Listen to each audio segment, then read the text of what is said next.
Hello friends, आप सभी का स्वागत है।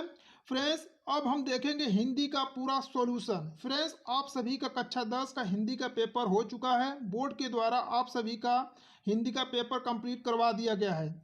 ये आपका हिंदी का पेपर है। इसका पूरा हल देखेंगे कि आपने हिंदी में कितने प्रश्नों को सही किया है और कौन सा प्रश्न गलती है, आप जल्दी से मिला सकते हैं। यह आपका पेपर नंबर है 801 DE है। ठीक है। देखिए फ्रेंड्स, आपको 3 घंटा समय मिला था, जिसमें से 15 मिनट आपको कापी पढ़ने के लिए दिया गया था। ठीक है। आपका पूर्णांक था 70 नंबर का। चलिए पूरा हल देखते हैं।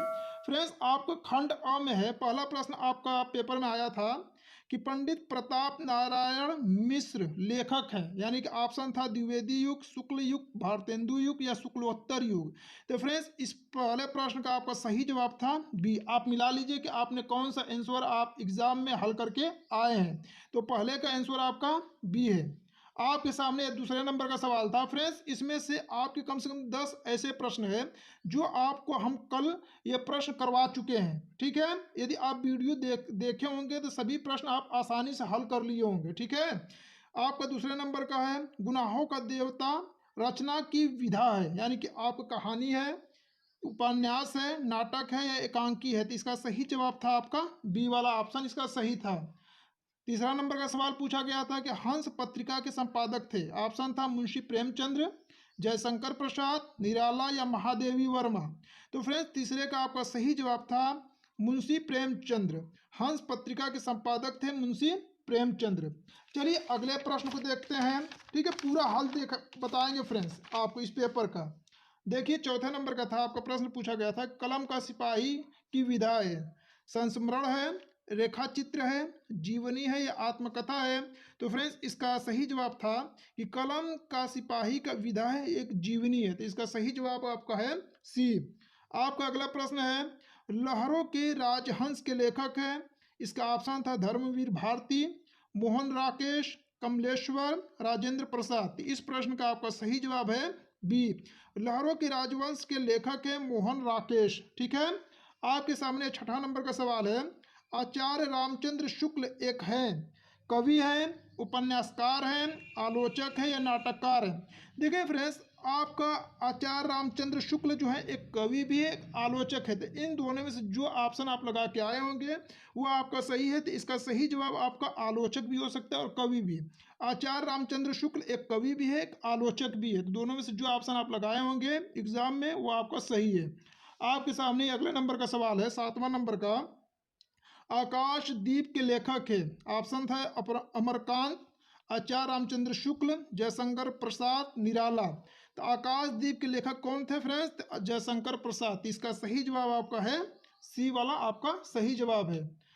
8वां नंबर का सवाल है कि मैला आंचल के रचनाकार हैं मोहन राकेश हैं, फणीश्वरनाथ रेणु हैं, प्रेमचंद्र हैं या जयशंकर प्रसाद। इस प्रश्न का आपका सही जवाब बी था। मैला आंचल के रचनाकार रेणु जी हैं। ठीक है। आपके सामने ये 9वां नंबर का सवाल पूछा गया था कि केशव दास काव्य धारा के कवि हैं, यानी कि किस काव्य धारा के कवि हैं? रीतिबद्ध हैं, रीति सिद्ध हैं, रीति मुक्त हैं या प्रयोगवादी हैं। तो इसका सही जवाब था आपका ए। केशव दास काव्य धारा के कवि हैं तो रीतिबद्ध काव्य धारा के कवि हैं। आपके सामने अगला नंबर का सवाल था 10वां नंबर का पूछा गया था बोर्ड के एग्जाम में कि रामचंद्रिका रचना है केशवदास की है, बिहारी लाल की है या घनानंद की है या भूषण की है। तो इसका सही जवाब आपका है ए। रामचंद्रिका रचना है केशवदास की। आपके सामने अगला नंबर का सवाल है करुण रस का अस्थाई भाव होता है। देखिए फ्रेंड्स, ये आपको कई बार हमने आप सभी को प्रश्न हल करवाया था। ठीक है। कि करुण रस का अस्थाई भाव क्या है? तो इसका ऑप्शन है रति है, हास है, शोक है, निर्वेद है। तो करुण रस का अस्थाई भाव क्या था आपका? शोक है। ठीक है। इस प्रश्न का सही जवाब बी है। आपके सामने अगला सवाल है 12 नंबर का। ये सवाल आपको कराए थे हम कि सोहत ओढ़े पीत पाट श्याम सलोने गात मनो नीलमणि शैल पर आतप प्रयोग प्रकाश। उपर्युक्त पंक्ति में अलंकार है, उपमा अलंकार है, रूपक अलंकार है, उत्प्रेक्षा अलंकार है या अमक यमक अलंकार है। तो फ्रेंड्स, इसका सही जवाब आपका था सी, उत्प्रेक्षा अलंकार। तो 12 नंबर का आपका सही जवाब था सी वाला ऑप्शन सही था। चलिए अगले सवाल को बताते हैं। देखिए आपके सामने अगला सवाल है कि रोला छंद में कुल कितने चरण हैं? ऑप्शन है 3, 2, 4 5। इसका सही जवाब था आपका सी। रोला छंद में कुल कितने चरण थे फ्रेंड? 4। ठीक है। आपके सामने 14 नंबर का सवाल है कि अधिग्रहण शब्द में प्रयुक्त उपसर्ग है। अति है, अधि है, अध है या अ है। तो अधिग्रहण शब्द में उपसर्ग फ्रेंड्स देखिए, अधिग्रहण में क्या है आपका? तो इसका सही जवाब आपका बी है। अधि क्या है? इसका उपसर्ग है। ठीक है।